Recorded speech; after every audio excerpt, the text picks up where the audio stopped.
Anthony Horowitz. Peur. Gary Wilson était perdu. Il avait chaud, il était fatigué, il était en colère. Il avançait à marche forcée à travers un champ qui ressemblait très exactement à celui d'où il venait et à celui qu'il apercevait devant lui. Il maudit la campagne. Il maudit sa grand-mère qui habitait la campagne. Et surtout, il maudit sa mère de l'avoir arrachée à leur confortable maison de Londres et propulsée dans cet endroit. Une fois rentré à la maison, il lui ferait payer cher, ça c'était sûr. Mais où était la maison ? Comment s'était-il débrouillé pour se perdre ? Il fit halte pour la énième fois afin d'essayer de se repérer. Si au moins il y avait eu une colline, il aurait pu monter au sommet et tenter d'apercevoir le cottage rose de sa grand-mère. Mais on était dans le Suffolk, la région la plus plate d'Angleterre, où les petites routes se dissimulent derrière des petits prés, où l'horizon est toujours plus loin qu'il n'en a l'air. À 15 ans, Gary était grand pour son âge. Il affichait en permanence la mine renfrognée et le regard féroce des petits durs de collège qui ont fait leurs preuves. Il n'était pas solidement bâti, il était même plutôt mince, mais il avait des bras longs, des poings solides, et il savait s'en servir. Peut-être était-ce ce qui le mettait tellement en rage en ce moment. Gary aimait contrôler la situation. Il savait se débrouiller seul. Si on l'avait aperçu maintenant, trébuchant dans un champ désert au milieu de nulle part, on se serait moqué de lui. Et bien sûr, il aurait dû se venger des rieurs. Personne ne riait de Gary Wilson, ni de son physique, ni de sa place en classe, toujours dernier, ni de l'acné qui avait récemment explosé sur son visage. En général, les gens l'évitaient, ce qui lui convenait très bien. Il aimait s'attaquer aux autres enfants, leur piquer l'argent de la cantine ou déchirer les pages de leurs livres. Mais il prenait surtout plaisir à les terroriser. Il aimait ce qu'il voyait alors dans leurs yeux, la peur. Gary adorait ça. Arrivé à peu près au premier quart du champ, son pied s'enfonça dans un trou d'eau et il bascula en avant, les bras écartés. Il parvint à éviter la chute, mais sa cheville se tordit et une violente douleur lui parcourut la jambe. Il jura en silence, lâchant les 5 lettres qui indisposaient toujours sa mère et la faisaient se tortiller nerveusement sur sa chaise. Elle avait depuis longtemps renoncé à lui interdire les gros mots. Gary était aussi grand qu'elle, et il savait que, à sa manière calme et tranquille, elle aussi avait peur de lui. Parfois elle tentait de le raisonner, mais l'époque où elle lui imposait d'obéir était révolue depuis longtemps. Il était son unique enfant.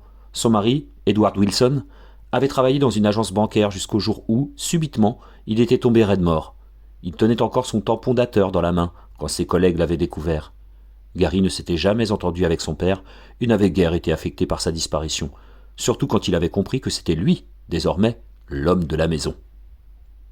La maison en question faisait partie d'une rangée de pavillons mitoyens avec 2 pièces en bas et 2 chambres à l'étage, dans le quartier de Notting Hill Gate. Grâce à la police d'assurance et à la petite pension versée par la banque, Jane Wilson avait pu la conserver. Néanmoins, elle avait dû se remettre à travailler pour assurer leur subsistance. Inutile de préciser lequel des deux coûtait le plus cher. Pas question de vacances à l'étranger. Gary eut beau gémir et se plaindre, Jane Wilson n'avait pu économiser assez d'argent. Mais la mère de Jane vivait dans une ferme du Suffolk, et 2 fois par an, en été et à Noël, ils allaient en train à Pye Hall, tout près du petit village d'Earlsham. Le trajet durait 2 heures. C'était un endroit magnifique. Un chemin de terre partant de la grande route longeait une allée de peupliers, une ferme d'époque victorienne, puis arrivait devant une trouée dans la haie. La route semblait s'arrêter là, mais en réalité elle bifurquait et continuait jusqu'à un petit cottage de guingois, peint d'un rose tendre typique du Suffolk, au milieu d'un pré parsemé de marguerites. « N'est-ce pas ravissant ?»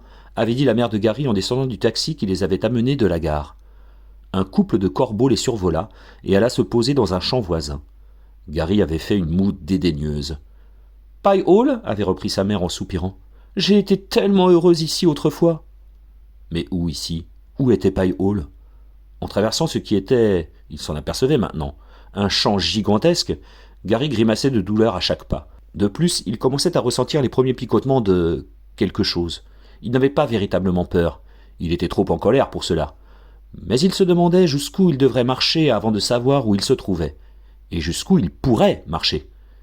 Il chassa vigoureusement de la main une mouche qui le harcelait et continua d'avancer. Gary avait laissé sa mère le persuader de venir à Pye Hall, sachant que, s'il renâclait suffisamment, elle se sentirait obligée de lui acheter quelques CD pour l'amadouer. C'était le moins qu'elle puisse faire. Il avait donc passé le voyage de Liverpool Street à Ipswich à écouter du rock heavy metal, ce qui l'avait mis d'assez bonne humeur pour donner un rapide baiser sur la joue de sa grand-mère à leur arrivée. « Comme tu as grandi !» s'était exclamée la vieille dame en le regardant se vautrer dans un fauteuil élimé près de la cheminée. Elle disait toujours cela. Ce qu'elle pouvait être ennuyeuse. Ensuite, elle avait regardé sa fille et déclaré « Tu as maigri, Jane, et tu as l'air fatiguée. Tu n'as aucune couleur. »« Je vais bien, maman. »« Non, je le vois, tu n'es pas en grande forme. Mais une semaine à la campagne va te remettre sur pied. » Une semaine à la campagne. En boitillant à travers le champ, assailli par cette affreuse mouche qui lui tournoyait autour de la tête, Gary songeait avec nostalgie aux rues bétonnées, aux arrêts de bus, aux feux rouges et aux hamburgers. Enfin, il atteignit la haie qui séparait le champ du champ voisin, et il tendit les bras pour écarter les feuillages à main nue. Il vit trop tard les orties qui s'y cachaient. Il poussa un cri et porta les mains à ses lèvres. Un chapelet de cloques blanches apparut sur ses paumes et entre ses doigts. Qu'y avait-il de si grandiose dans la campagne ? Sa grand-mère ne cessait de vanter le calme, le bon air, toutes ces idioties habituelles que débutent les gens qui ne reconnaîtraient même pas un zèbre s'ils en croisaient un. Des gens qui n'avaient pas de vie. Les fleurs, les arbres, les oiseaux, les abeilles, berk. Tout est différent à la campagne, affirmait la grand-mère de Gary. Tu vis au rythme des saisons, tu ne te sens pas bousculé par le temps qui passe. Tu peux imaginer ce qu'était la vie avant que l'homme gâte tout avec son tatamar et ses machines. À la campagne, tu peux encore sentir la magie des choses, le pouvoir de Mère Nature. Il est tout autour de toi, vivant, en attente. Gary avait écouté la vieille dame en ricanant. Visiblement, elle devenait sénile. Il n'y avait aucune magie dans la campagne, seulement des journées qui s'étiraient interminablement et des soirées où il n'y avait rien à faire. Mère Nature ? Elle était bien bonne, celle-là. Même si la brave vieille Mère Nature avait existé, ce qui était peu probable, il y avait longtemps qu'elle avait été éliminée par les villes et enterrée sous des kilomètres d'autoroute. Ha ! Rouler sur l'autoroute à 150 à l'heure, le toit ouvert et le lecteur CD à plein volume. Pour Gary, c'était ça, la vraie magie. Après quelques jours passés à traîner autour de la maison, il s'était laissé convaincre par sa grand-mère d'aller se promener.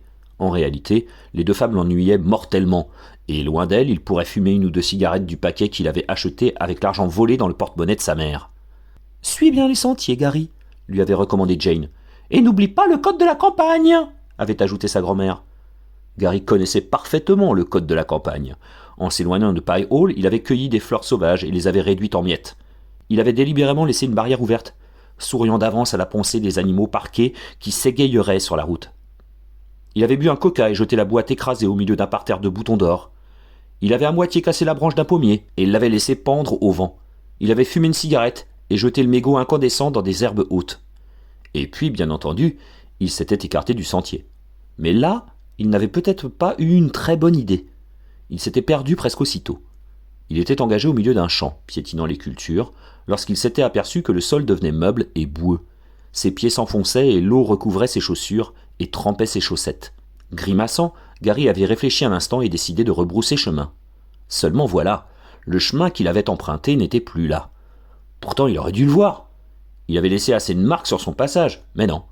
La branche cassée, la boîte de coca, les fleurs arrachées, tout avait disparu. Même ses empreintes de pas étaient invisibles. En fait, Gary ne reconnaissait rien. C'était vraiment étrange. Et cela remontait à 2 heures. Depuis, les choses avaient empiré. Il avait traversé un petit bois, sachant pourtant qu'il n'y avait pas de bois aux alentours de Pie Hall, et il s'était écorché l'épaule et entaillé la jambe sur des ronces. Un peu plus tard, il avait déchiré sa veste préférée contre un arbre. C'était un blazer noir et blanc à rayures qu'il avait volé dans la boutique d'une œuvre de charité à Notting Hill Gate. Il était parvenu à sortir du bois, mais ça n'avait pas été facile. Tout à coup, il s'était trouvé devant un cours d'eau qui lui barrait la voie, et le seul moyen de le franchir était de marcher en équilibre sur une bûche posée au milieu. Il avait failli réussir, mais au dernier moment, la bûche avait roulé sous ses pieds, et il était tombé dans l'eau à la renverse. Il s'était relevé en crachotant et en jurant.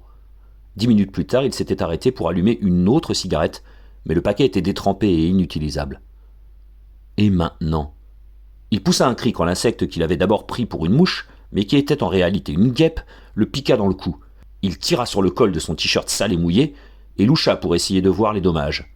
Du coin de l'œil, il aperçut le bord d'une énorme boursouflure rouge. Machinalement, il balança son poids sur son pied blessé et poussa un grognement de douleur. Où était donc Pie Hall ? Tout ça, c'était la faute de sa mère et de sa grand-mère. C'était elle qui l'avait encouragé à se promener. Eh bien, elles allaient le payer cher. Elles réfléchiraient peut-être à 2 fois avant de louer les beautés de la campagne, quand elles verraient leur précieux cottage partir en fumée. C'est alors qu'il l'aperçut. Les murs roses, les cheminées de guingois étaient reconnaissables. Gary avait, sans savoir comment, retrouvé son chemin. Un dernier champ à traverser, et il serait à la maison. Avec un sanglot étouffé, il se remit en route. Il y avait une sorte de sentier qui contournait le champ, mais il décida de couper en ligne droite. Le champ venait d'être ensemencé. Tant pis. Ce champ était encore plus grand que le précédent, et le soleil plus chaud que jamais. Ses pieds s'enfonçaient dans le sol meuble. Il avait l'impression que sa cheville était en feu, et à chaque pas, ses jambes devenaient de plus en plus lourdes. Et la guêpe ne le laissait pas en paix. Elle tournoyait autour de sa tête, avec un bourdonnement qui lui vrillait les oreilles. Mais il était trop fatigué pour essayer de la chasser. Ses bras pendaient mollement le long de ses flancs. L'odeur de la campagne lui emplissait les narines, riche et profonde. Il en avait des nausées. Voilà 10 minutes qu'il marchait ainsi. Peut-être plus. Pourtant Pie Hall ne se rapprochait pas. La maison était floue et miroitait comme un mirage. Il se demanda s'il n'avait pas pris une insolation. Il ne faisait pourtant pas si chaud quand il était parti. Chaque pas devenait plus pénible. Il avait l'impression que ses pieds essayaient de s'enraciner dans le sol. Il jeta un coup d'œil en arrière. Le frottement de son col sur la piqûre de guêpe lui arracha un gémissement. Et il constata avec soulagement qu'il avait parcouru la moitié du champ. Une goutte roula sur sa joue et son menton. Sueur ou larmes ? Il n'aurait su le dire. Il était incapable de faire un pas de plus. Un piquet planté dans le sol se dressait devant lui, et Gary l'empoigna avec gratitude pour s'y appuyer. Il devait se reposer un petit moment. Le sol était trop mou et humide pour s'y asseoir, aussi préférait-il rester debout en se tenant au piquet. Juste quelques minutes. Ensuite, il traverserait la deuxième moitié du champ. Ensuite... Voyant que le soleil déclinait et que Gary n'était toujours pas de retour, sa grand-mère alerta la gendarmerie. Le gendarme de service nota la description de l'adolescent égaré et, le soir même, ordonna une battue à travers la campagne. Les recherches allaient durer 5 jours. On ne trouva aucune trace de Gary. Les gendarmes pensèrent qu'il était peut-être monté dans une voiture avec un étranger. Peut-être avait-il été enlevé, mais personne n'avait rien vu. « C'est comme si la campagne l'avait avalé », fit remarquer un gendarme. Finalement, les forces de l'ordre cessèrent les recherches. Gary assista à leur départ. Il vit sa mère sortir de Pie Hall avec sa valise et monter dans le taxi qui la conduirait à la gare d'Ipswich, d'où elle prendrait le train pour Londres. Il se réjouit qu'elle eût la décence de pleurer, de montrer son chagrin, mais il ne put s'empêcher de noter qu'elle avait l'air moins fatiguée et moins malade qu'à son arrivée. Jane Wilson ne vit pas Gary. Dans le taxi, elle se retourna pour dire au revoir à sa mère et à Pie Hall. Elle observa qu'il n'y avait plus un seul corbeau dans le champ, et elle comprit pourquoi. Les oiseaux étaient effrayés par une silhouette dressée au milieu du champ et appuyée sur un piquet. L'espace d'un instant, elle crut reconnaître la veste noire et blanc et le t-shirt, mais elle se raisonna, pensant qu'elle perdait l'esprit. Mieux valait ne rien dire. Le taxi accéléra, dépassa le nouvel épouvantail et longea la rangée de peupliers qui menait à la grande route.